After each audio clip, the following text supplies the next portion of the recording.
bà nông niêm đại trong chia là ở bục mà nè đá chẳng cứ trong ban là ca nước bài phía để gì bàn trán hay nâng ca chui ca nghiêng nước te tôn từ nâng np là thử chun và pôn màu mình đôi sau phía nó xôm ở quạt bàn chun màu ở bàn thà tiền toàn np về liền nâng cá đo cầm lăng chất lực chất có đôi chia ca chui nơi ca nghiêng tịnh tôi cả đời đại vẹn còn từ nâng bờ sẹo trong món cá tăng cá bao cua tăng sầm lị bọc vẹn cá pra bọc quạt nó cứ dương chui bằng thau nơi ca nơi hợp bọc quạt bàn khác bà chúng tôi số xem match mùa phù hợp sát chia bọc lực này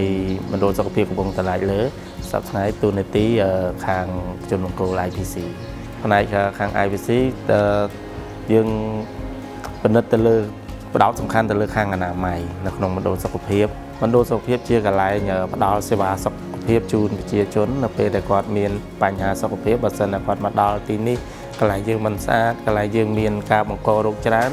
chẳng còn ọt bàn từ tua là vậy đại chia sọc phía là o tập từ với những quạt bài chỉ miền chừng người time pi cái lại dương từ bệnh tiền mà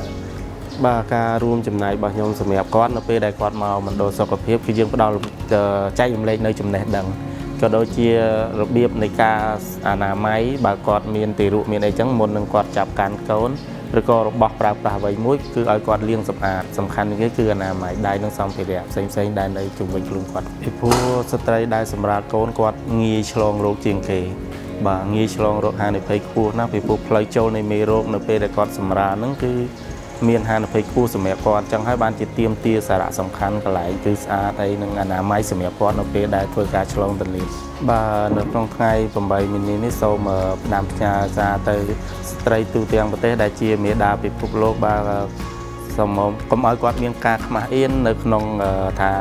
ពិភាក្សាជំងឺជាមួយលោកគ្រូថាឈឺយ៉ាងម៉េចអីយ៉ាងម៉េចកុំឲ្យមានការខ្មាស់អៀនហើយនឹងស្វែងយល់ចំណេះដឹងបន្ថែមតាក់ទងទៅនឹងថាមានចម្ងល់អីមកសួរគ្រូពេទ្យអីចឹងណាបាទថ្ងៃលើពីនេះទៀតនោះក្នុងការផ្ដល់ចង់ឲ្យបុគ្គលិកសុខាភិបាលតាមមណ្ឌលសុខភាពនិងមន្ទីរពេទ្យទាំងអស់ហ្នឹងគឺសំខាន់គឺពេលដែលគាត់ចេញ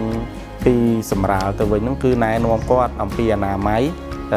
ណែនាំគាត់អំពីការមកពិនិត្យសុខភាពក្រោយសម្រាលឲ្យបានទៀងទាត់បាទក្នុងនាមដែលខ្ញុំជាឪពុកម្នាក់ដែរក្នុងពេលបច្ចុប្បន្ននេះសម្រាប់ការយកចិត្តទុកដាក់ពីលើអនាម័យនិងសុខភាពមេដានិងទារកគឺមានសារៈសំខាន់ណាស់ដែលយើងដែលជាឪពុកគឺត្រូវការនៅក្បែរភរិយានឹងការផ្ដល់កម្លាំងចិត្តលើកទឹកចិត្តក៏ដូចជាការជួយនៅការងារបន្តិចបន្តួចក៏ដោយដែលពាក់ព័ន្ធទៅនឹងថាបើសម្រាប់ខ្ញុំមកថាទាំងការបោកគក់ទាំងសម្លៀកបំពាក់ការប្រើប្រាស់របស់គាត់នោះគឺយើងជួយបន្ថយនៅការនឿយហត់របស់គាត់បានខ្លះកុំឲ្យគាត់មានសម្ពាធទៅលើខ្លួនគាត់ផងហើយនឹងការរៀបចំជុំវិញត្រែកន្លែងសម្ភារអីហ្នឹងពេលខ្លះវាអត់បានល្អស្អាត